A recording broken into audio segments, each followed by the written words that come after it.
So welcome everyone. My name is Brianna Roman. I'm the coordinator for the advising and programs team at Beyond Barnard. As well, I do one-on-one advising with students in addition to doing these presentations as well. And some of you have met with peer career advisors, so I also manage the PCAs. And today we're going to talk about cover letters and best practices on how to write one and draft one. This is a part of our Career Skills Week, boot camp. Yesterday we had a resumes presentation. Tomorrow will be LinkedIn. And if you're planning on joining, that's a really good session. Two Barnard alumni from LinkedIn will be presenting on that. And then on Thursday, we'll end off with interviewing. So you can also register for that on Handshake as the same way that you registered for this session. And this is our agenda. We'll start off with Beyond Barnard's takes on cover letters, as well as some formatting. We'll do a couple of practices, as well as any questions at the end, and go over why you're writing the cover letter. So our approach to cover letters, in addition to your resume, a cover letter is just another form of letting the employer know why you're a good fit for the role. It's another argumentative essay. Your resume shows your skills, your accomplishments, but your cover letter is more so for you to write a narrative about your experiences, your knowledge, and your skills that provide the employer with clear evidence of interest, knowledge, and passion for the company, the institution, or organization. Cover letters should have a main claim. So most of you have written papers before for your courses. This is the same thing, just a different setting. It shows why you're a strong fit for a particular position. As well, the cover letter is not an opportunity to repeat the content already of your resume. And we'll talk about that a little bit more later on, but cover letters should work hand in hand with your resume. Most likely the hiring manager or HR, whoever is reading it, they're going to look back and forth between your resume and your cover letter. Most likely they'll look at your resume first and then your cover letter. So again, the cover letter shouldn't just repeat what's on your resume. It should complement it. So some do's and don'ts with cover letters. Strong cover letters should show your fluency, fluidity, and familiarity with the job description and the organization or company that you're applying to. Again, this is a chance for you to show that you have the experience and show what you can contribute to the role. Again, it should make an argument about your fitness to the organization or to the job rather. Again, it's an argumentative piece of writing that shows what you can contribute. Strong cover letters should create a narrative. So this is what I was saying before, create a narrative about your experiences and your knowledge, and also how excited you are for the role. So instead of just listing out things from your resume, definitely create a narrative about your story professionally. As well, cover letters should articulate how your experiences convey your enthusiasm. Again, think about what's exciting to you about this role. That's what employers are looking for. They're looking for your knowledge about it, but also if you're excited about it, if you're looking forward to it. And lastly, cover letters should convince somebody to turn the page. So again, employers are looking back and forth on your resume and cover letter. So you definitely want them to keep going and keep reading. So cover letters, what you shouldn't do, what you can't do, hide a lack of attention to detail. So always proofread. It does get tricky when you're reading over the same thing that you've written before. So we are always available for appointments at Beyond Barnard. So if anything, if you're not sure about how to write a cover letter, you're not sure about the one you've written, we can always help you proofread it because again, it's tricky to just like read something over and over. You might not catch something. Cover letters shouldn't start every sentence with I am or I did or I would. So I see this a lot in cover letters too, where sentences start with I. I'll show you a few examples of other ways that you can start your cover letter. So try to avoid using the same verbs. I'm sorry, not same verbs, but same starting like I's, just to give your cover letter some diversity, some difference. I'll say it again, shouldn't list everything that you've done. That's what a resume is for. Cover letter is to explain more so about your accomplishments, your successes. And again, tell a story about how you did something or how you contributed to a role in school or at your previous positions. Cover letters shouldn't forget about the reader, the hiring organization, and the ultimate objective. So we'll go over this too.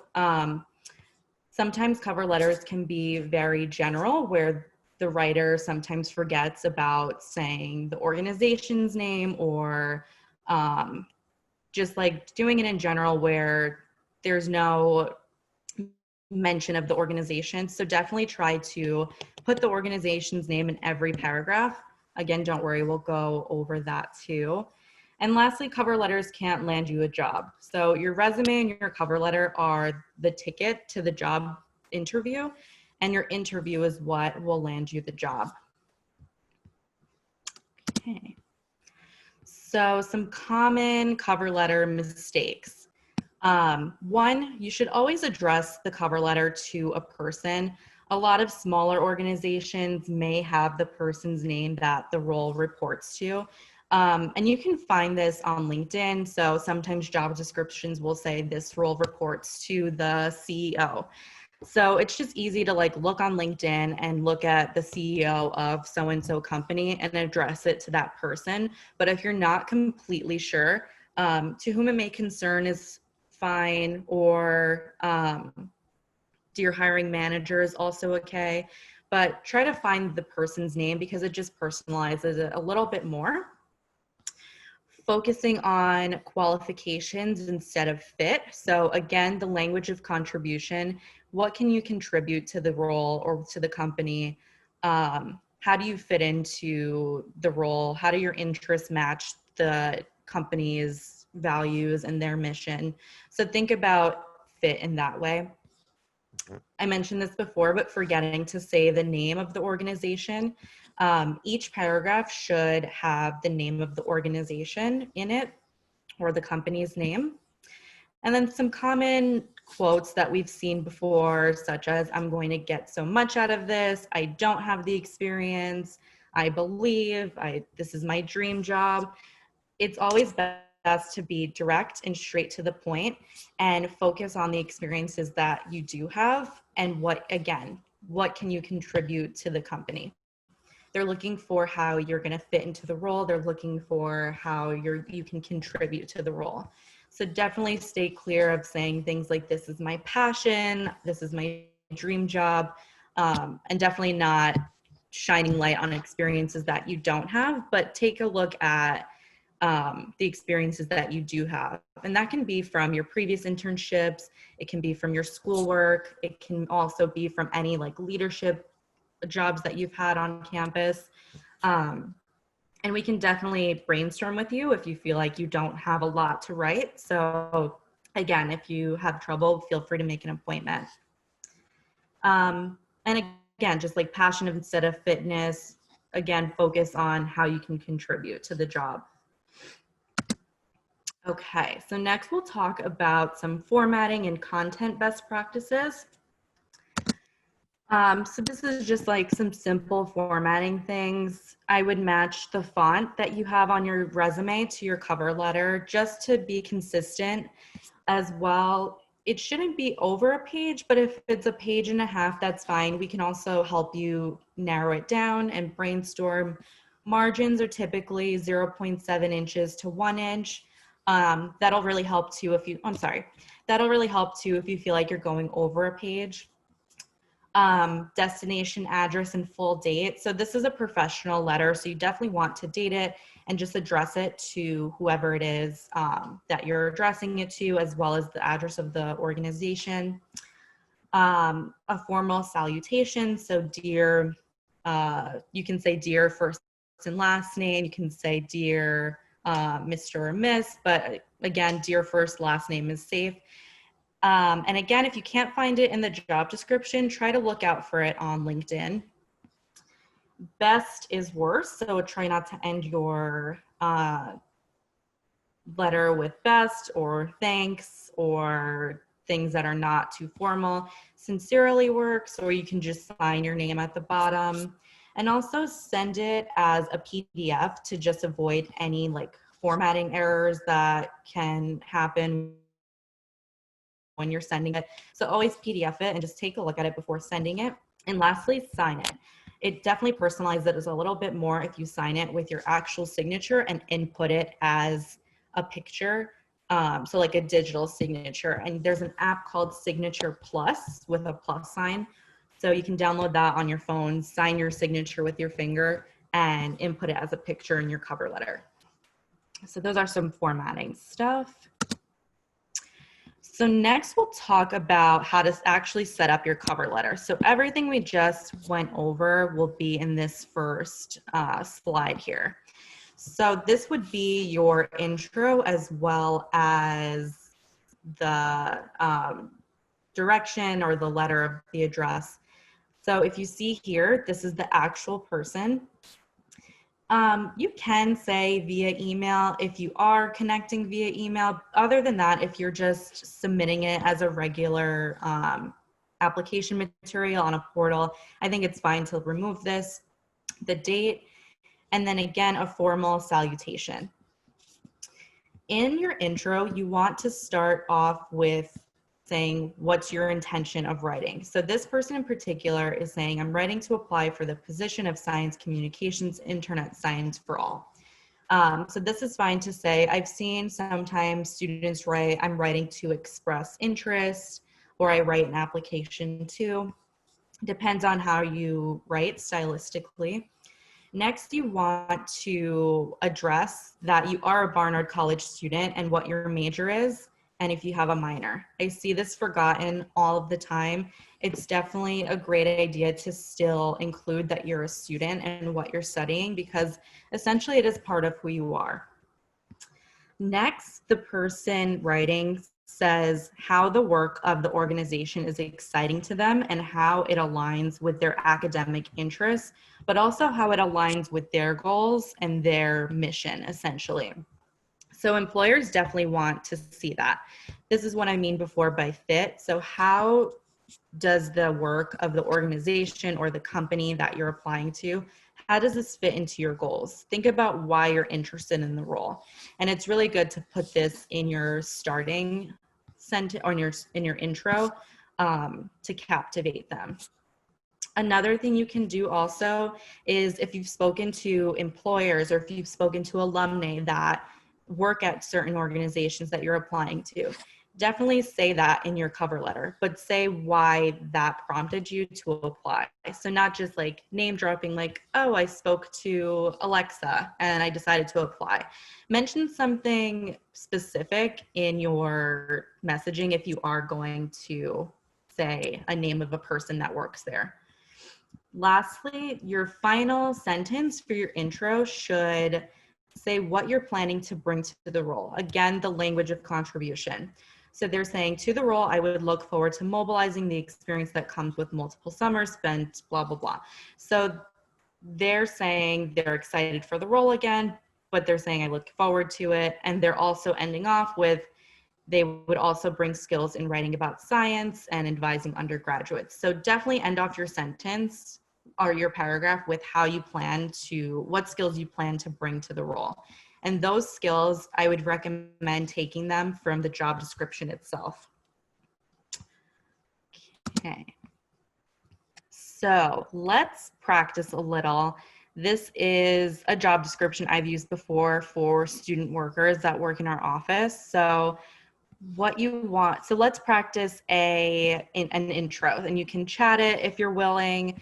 I can go back as well if you wanted to see this example, but let's take a minute or two to write an intro and pretend you're applying to a job at Beyond Barnard. And if you have any questions about that, feel free to let me know. You can chat them privately to me.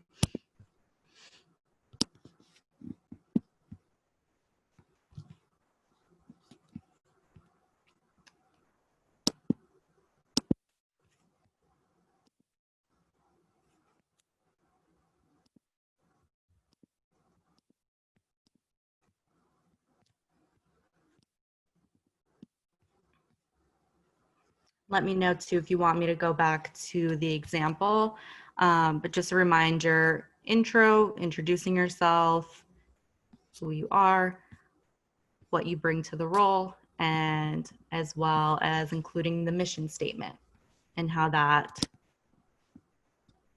goes hand in hand with your interests.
All right, take a minute more and we'll move on.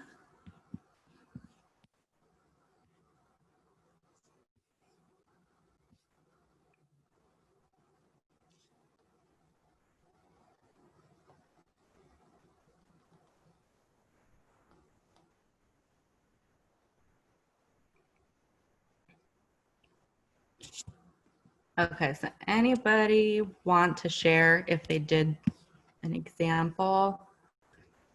Or if you're still writing, no worries if you wanted to send it at another time.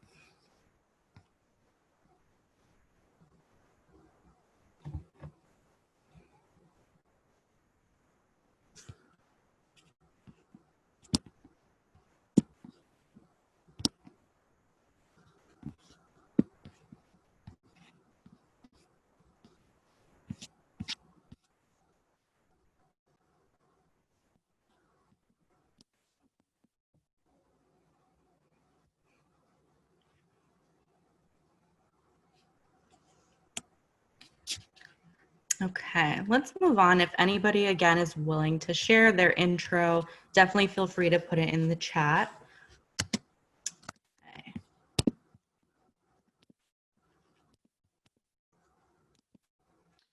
Okay, so next, let's move on to the body paragraph. So the body paragraph is where you are explaining your claim to why you're a good fit for the job. So each body paragraph should draw on 1 to 2 specific instances that demonstrate a specific skill that you embody, that you are bringing to the role. So you would start off with the point sentence.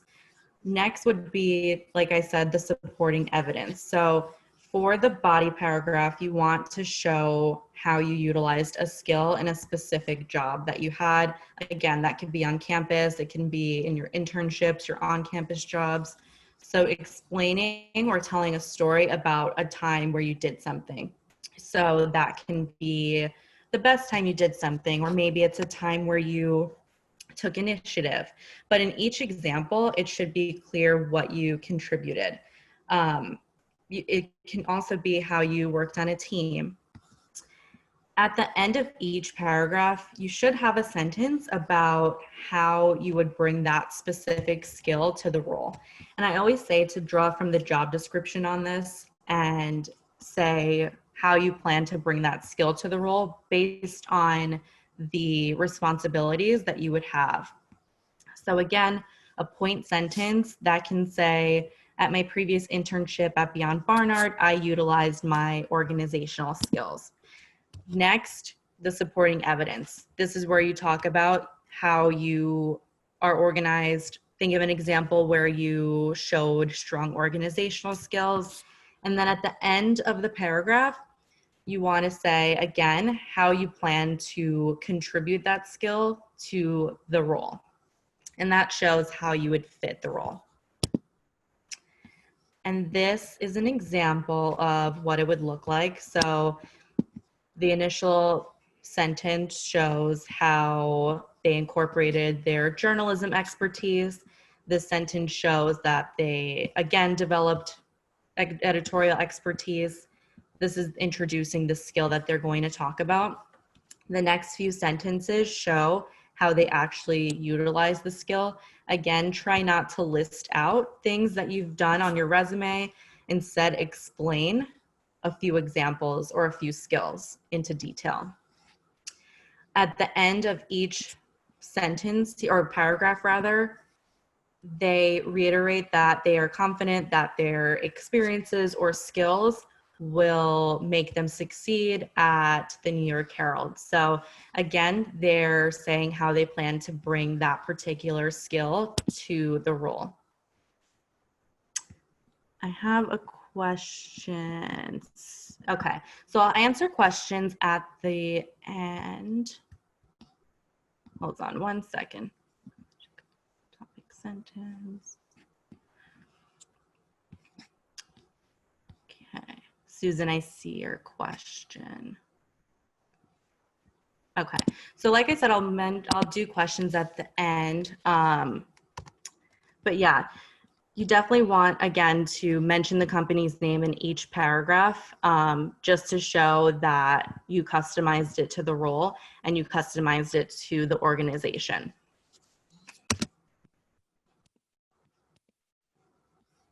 Okay, so let's practice, if you'd like, a body paragraph.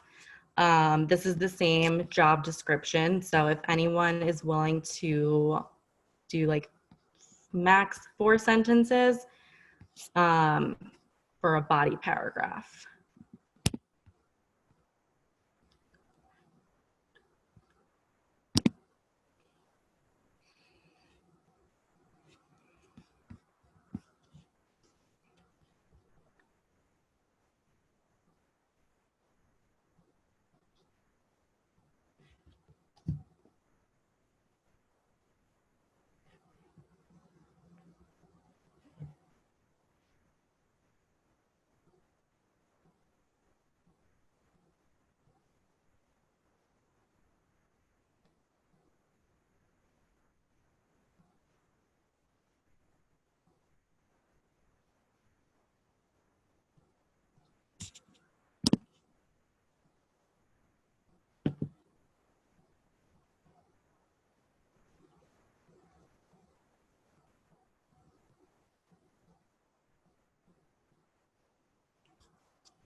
Okay, does anybody want to share? It's okay if you don't. I know it's tricky.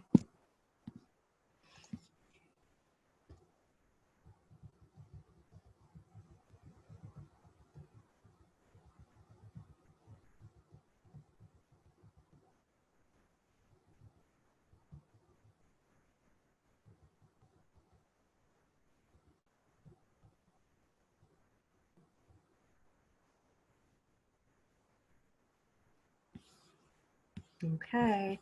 Again, feel free if you wanted to share, if you wanted me to like look it over. Right. So then comes your conclusion. So this, you don't want to mention any new skills or new information. You just want to end off short and confident. Thank you for your consideration. I would look forward to hearing from you, or I look forward to discussing the opportunity. And again, sign it with your regular signature. Again, you can use Signature Plus. And yeah, that's all you really need to it. Sometimes I see in the conclusion that you would reiterate your skills, but short and sweet is totally fine. As well, I've seen sometimes instead of the intro, students talk about the company and the conclusion too of why they want to work there. But again, it really depends on your narrative and how you want to showcase your cover letter. Okay. And think about too, when you're writing, I know it's tricky to, write an essay. It's a lot to think about, but if you're excited about the position, if you're excited about the company, it should be pretty easy and straightforward when writing it. If you were excited about your previous experiences and if you really enjoyed them, again, it's going to be easy to write about. But think about why you're writing the cover letter. And really, it's going to be easy for you if you're really excited about the role and if you are really enthusiastic about it. And that's going to show based on what you put in your cover letter when it comes to your experiences and your knowledge about the organization or about the role.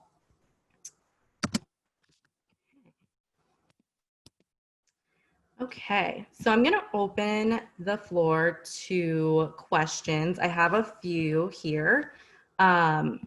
So you can unmute yourself if you want to ask them, or you can type it in.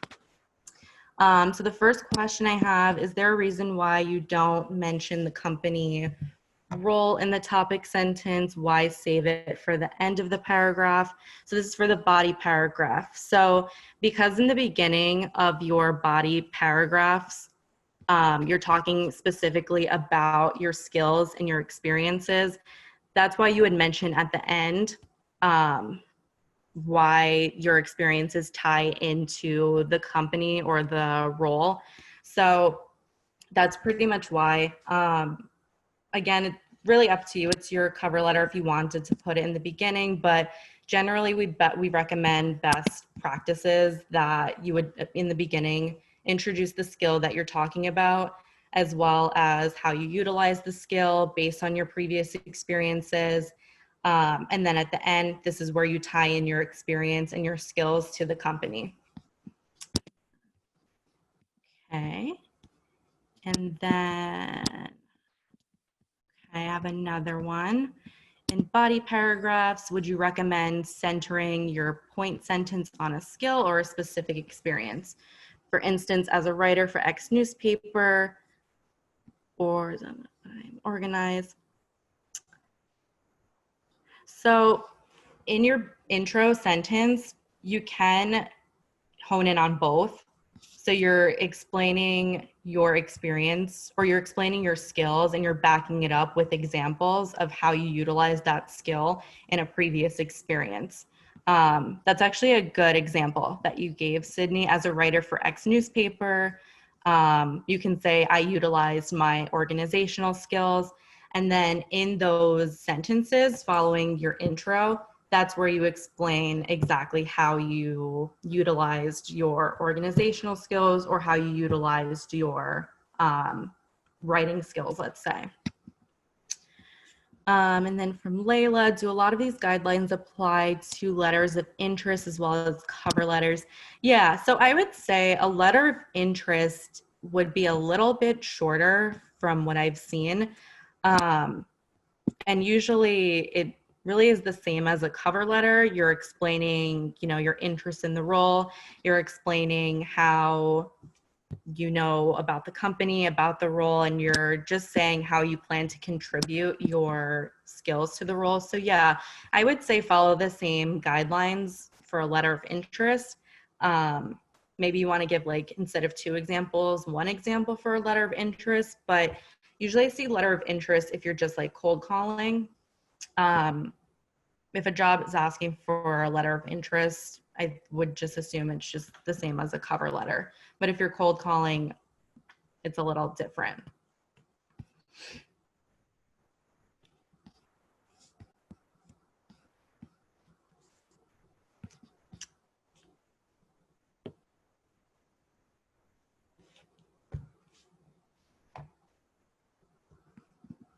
You're welcome.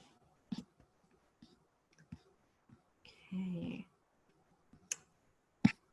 I'll give everyone a few minutes. I'll leave it open to ask any questions, or if you wanted me to clarify. From Hannah, what if your resume includes bullet points about skills you use? For example, in a research internship bullet, utilize MATLAB to analyze. So for example, if you're, how to change that in your cover letter. If I would go into a little more detail about maybe how you actually went about analyzing, as well as include any results of you analyzing those experiments. Um, so in your resume, you'll probably just have like a simple line or a bullet point that just says it briefly. But in your cover letter, I would explain exactly how you went about doing that, as well as any results that came out of it and how you contributed to the lab, let's say, if you were working in a lab. So for your cover letter, just think about like the language of contribution and make it a narrative. So explain exactly how you went about doing this.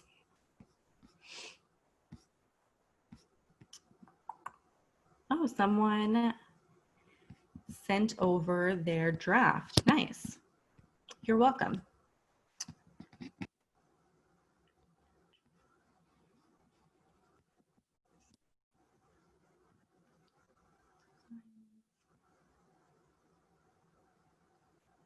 Nice intro, Sultana.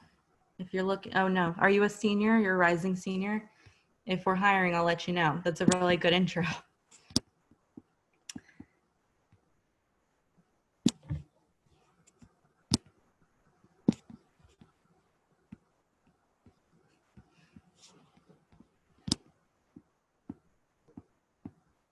Does anybody else want to share if they wrote an intro?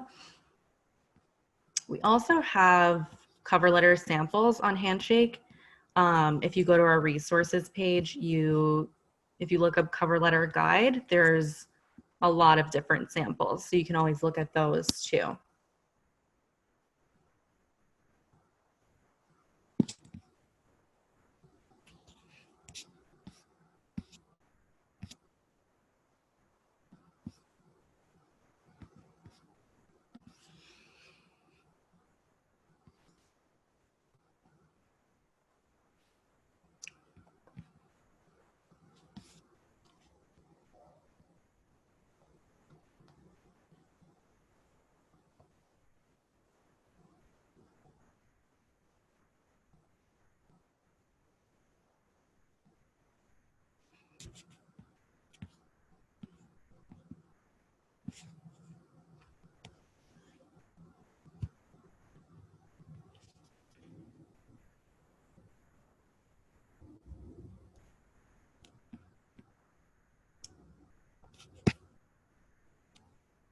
Give it a couple of minutes if you, again, want me to go over anything or if you had any questions to clarify. I'll type in my email. Also, if you can all sign in if you haven't done so already, if you have any questions, and then here's a sign-in sheet.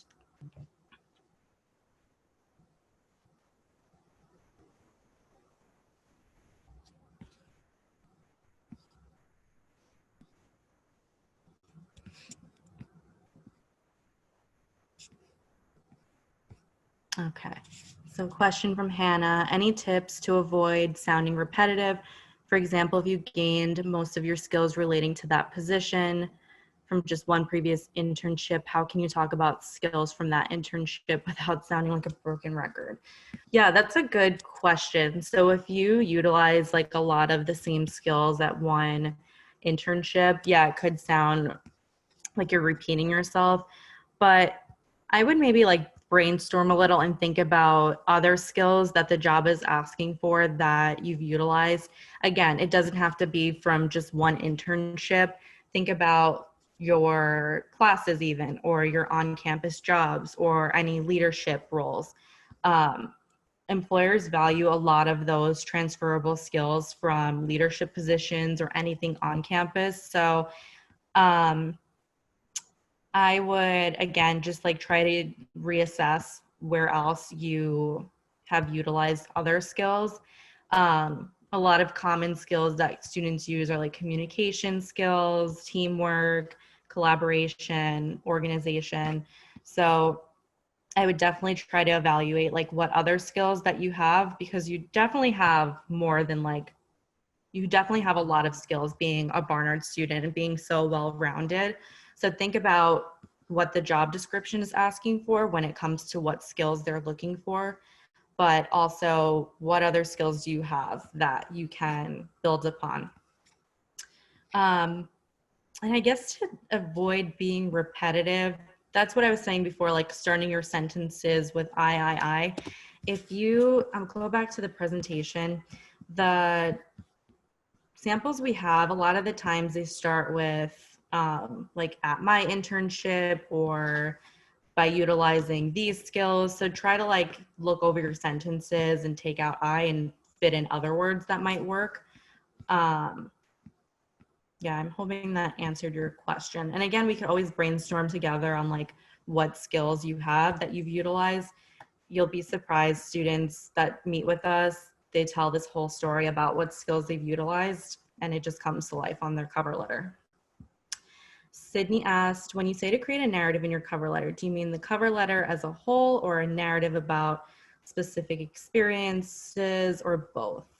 Okay, so when I say narrative, basically telling a story in a professional way about how you utilize certain skills in your experiences.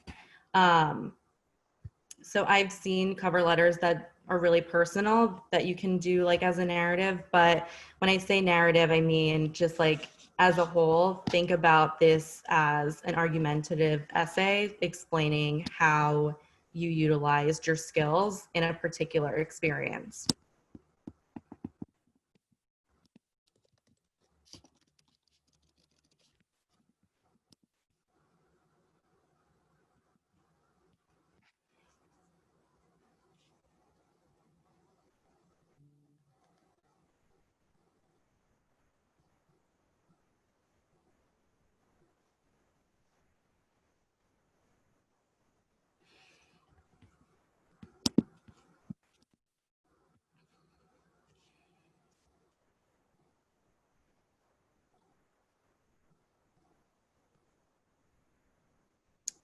Okay, I'll give it 2 more minutes. Again, if anybody has any questions, we have 15 more minutes, or you could always feel free to email me.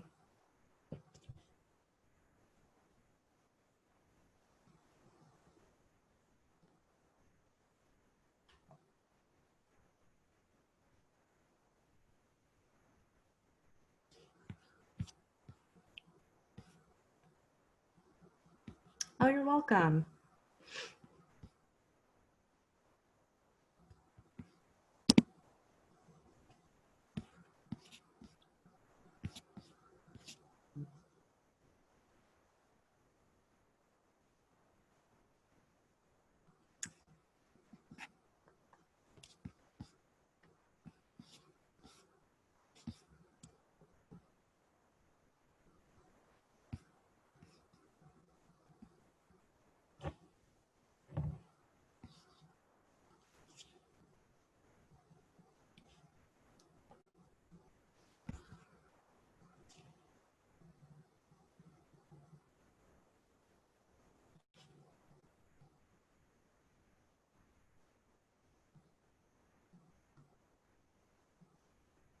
All right, I'm going to end it right here.